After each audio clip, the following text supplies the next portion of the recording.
Facebook, YouTube, right? Wherever you're watching this live stream from or the replay. Isn't it wonderful that we can connect and communicate with each other? It's very beautiful, and all of it, of course, 100% by design. There's a reason why you're here right now in 2021. And there's a reason why I'm here. There's a reason why you're watching this live stream. Oh, yeah. Yeah. All kinds of things have come together. And isn't it wonderful that we have this tool and this opportunity? Because for all of the drama that is put forth on social media, for all of the attack, the blistering attack that goes on, we can also use this tool to communicate love and oneness and peace and mutual understanding, right? Mutual cooperation. So isn't that a beautiful thing? It is. And thank you all for tuning in. So it's my pleasure to welcome you here today. Feel welcome, as always, to leave comments here in the comment thread. These are things that I do check throughout the day. So if you're not catching this live, but instead are watching the replay, go ahead and leave them anyway. If you have questions about today's material in the workbook of A Course in Miracles, if you have questions or comments, either one about spirituality in general, please do let me know. This is part of the joy of this whole process for me, is the interaction with all of you. So thank you for your questions, comments, the likes, the hearts, shares, all of that. So there's some beautiful programming here on Enlightened World Network, and I'm delighted that you've joined me. All right, so you're reading, or maybe you've read, the description here. Workbook Lesson 101 is the focus of the day. And, well, as I always do, I have a lot to say about this topic, a lot of personal experience with this topic, and I'm willing to bet that a lot of you do too. So the idea for today is Lesson 101. God's will for me is perfect happiness. Yeah.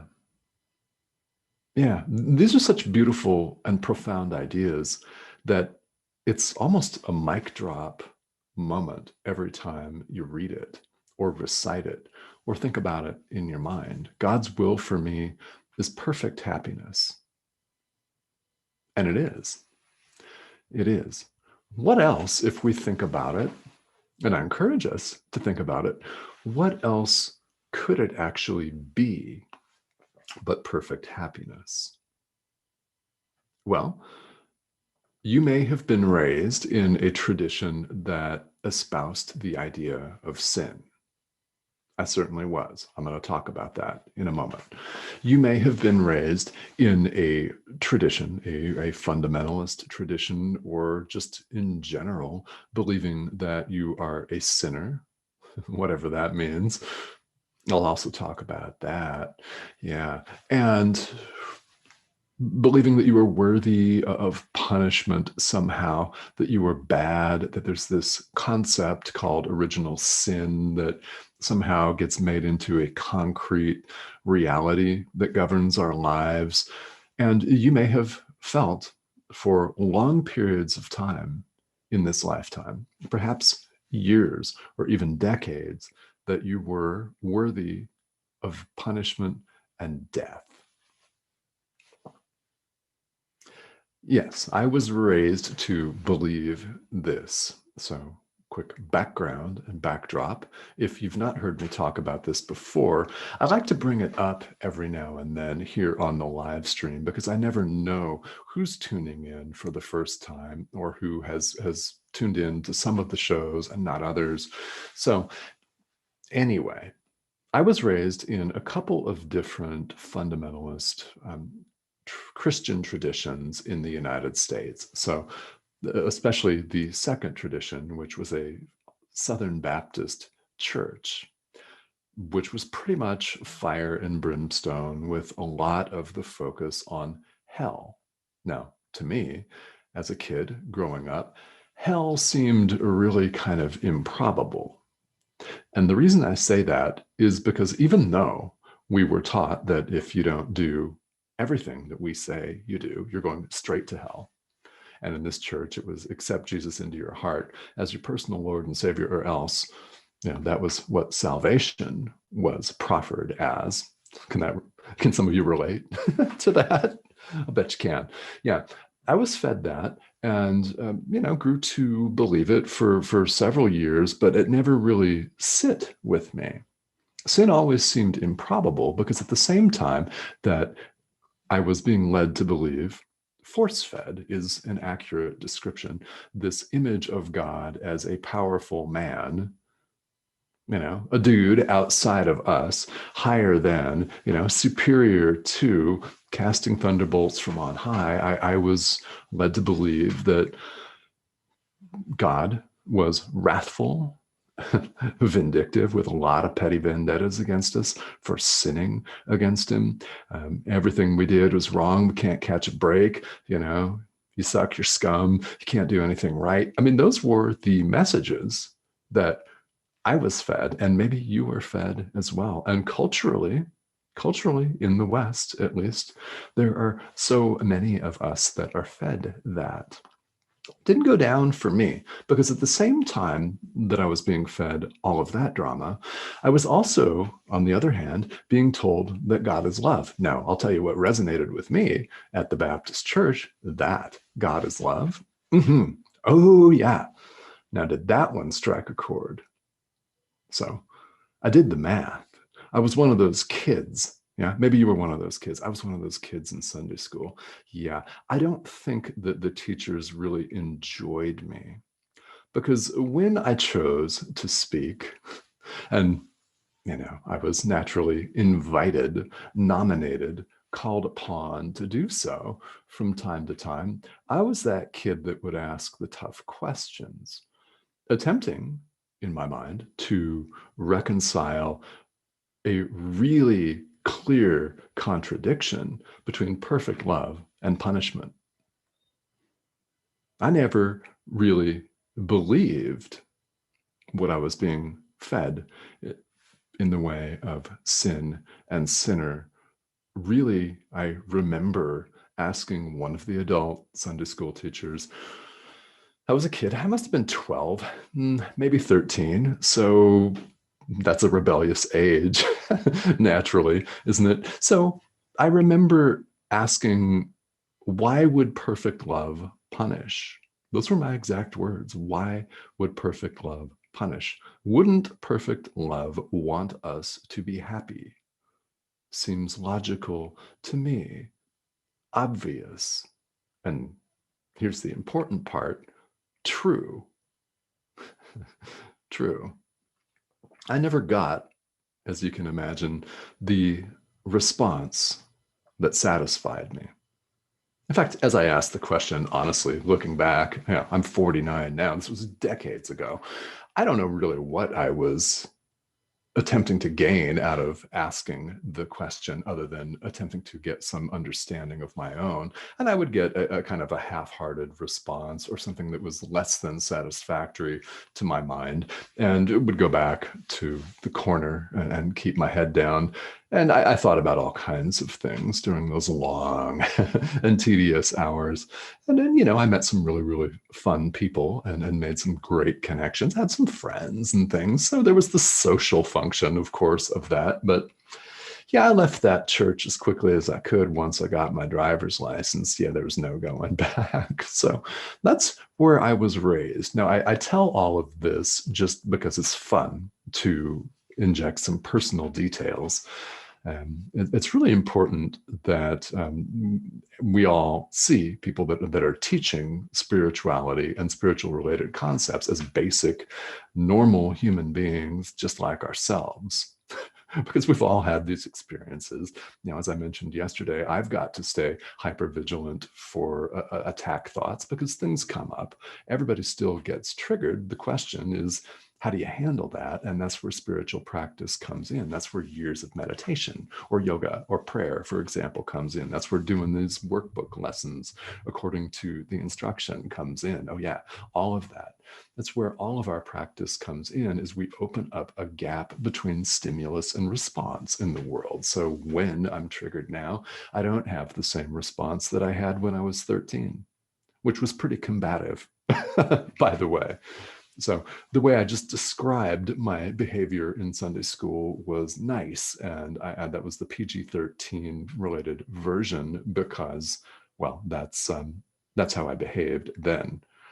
It was challenging the adults. They didn't measure up. So if you are out there thinking and listening to this and you can relate to it, yeah, let me know here in the comments. I'd love to hear from you. I really would. I'd love to hear some of your experience if you're willing to share it. That would be really wonderful. I'd love to hear it. And I encourage you to do that because there's going to be somebody out there that's going to read the comments. And you don't know who that's going to be right now. Your story might really reach somebody. I keep saying we're all here to show up and teach. This is part of what I mean by that, is you never know who you're going to reach with your story. So we owe it to everyone else to show up and share that. So this ties right in with today's lesson. I wanted to share some more detail about that because I was raised to believe that there was such thing as sin, and that the so-called reward for that was not a reward at all, but it was a punishment. And I was fed, force-fed, like foie gras style, force-fed sometimes, the notion that the wages of sin is death. Yeah, isn't that something to contemplate as a kid? Yeah. I mean, really, when you think about it, who wants to go into life thinking that you've already got, to use a baseball analogy, two strikes on you and you're swinging at the third pitch and, it's way out of the strike zone and you're not going to hit it? How about that?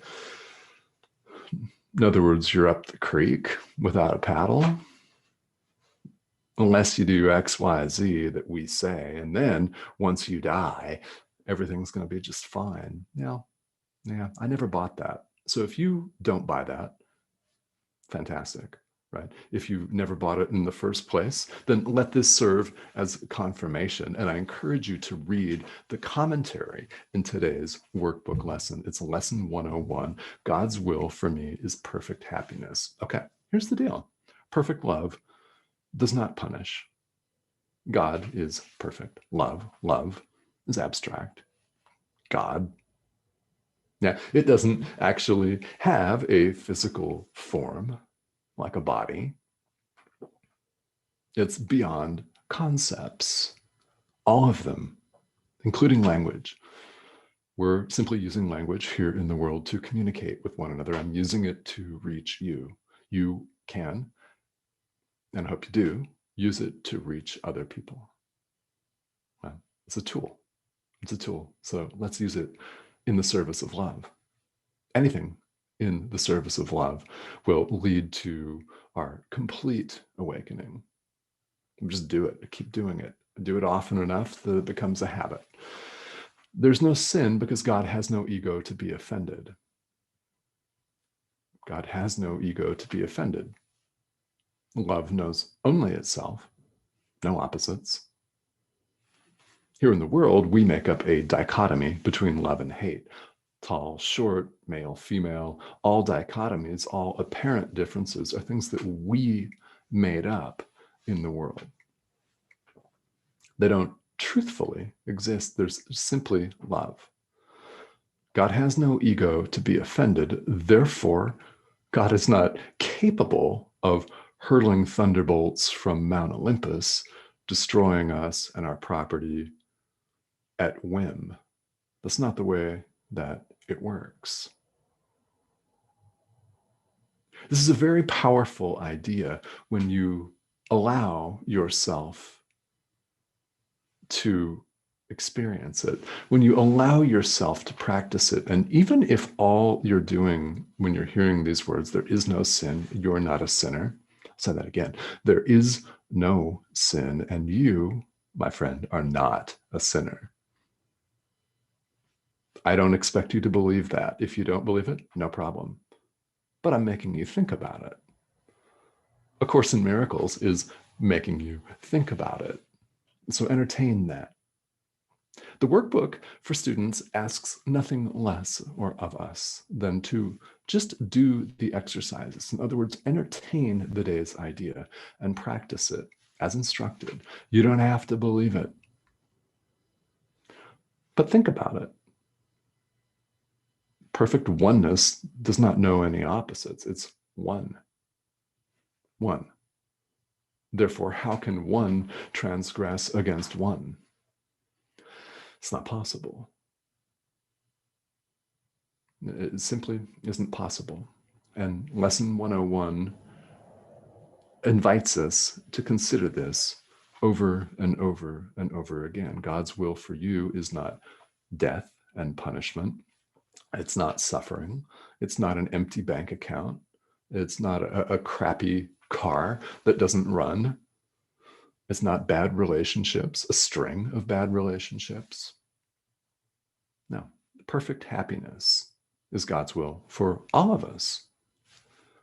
It's our will, same. Yeah, oneness, doing the math.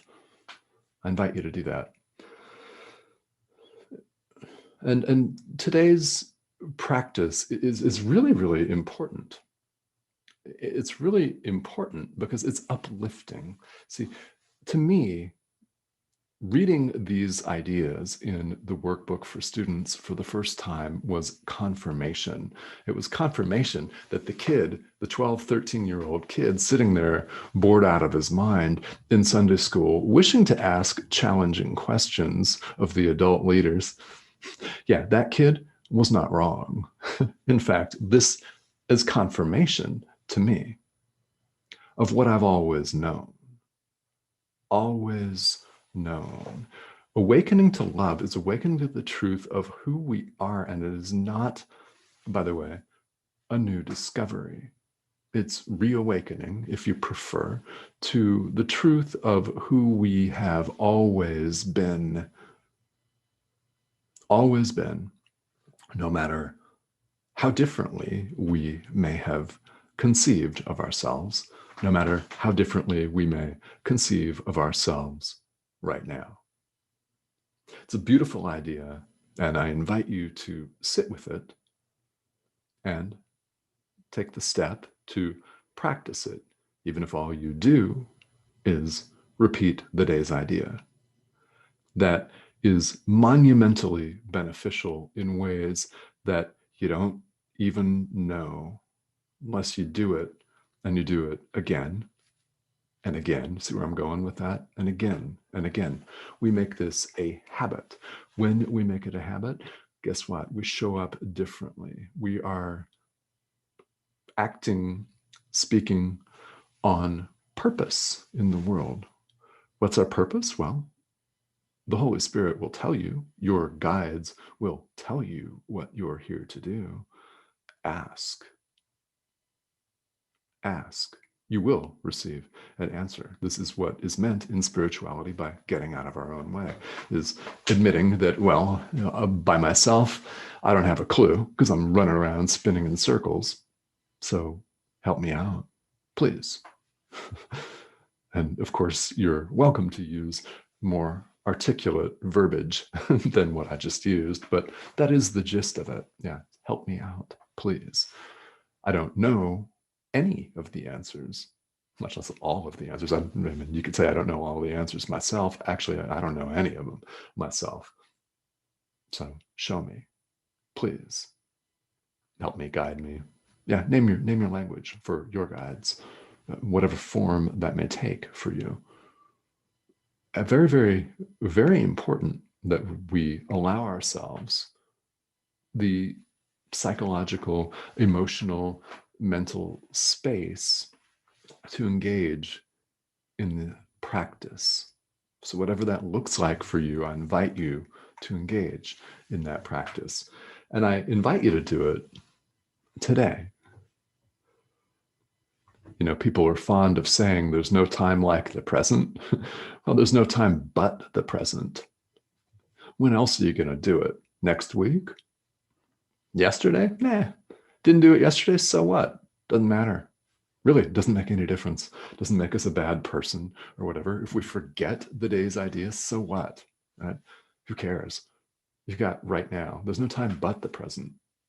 So I invite you to take full advantage of that and to practice as often as you can. The result is absolutely a beautiful thing. All right, so let's take a look and see who's joining me. And Hope, hi, how are you? Thank you for tuning in here today. And Prince, hello, how are you? Nice to have you on here. Thank you for joining me here, guys.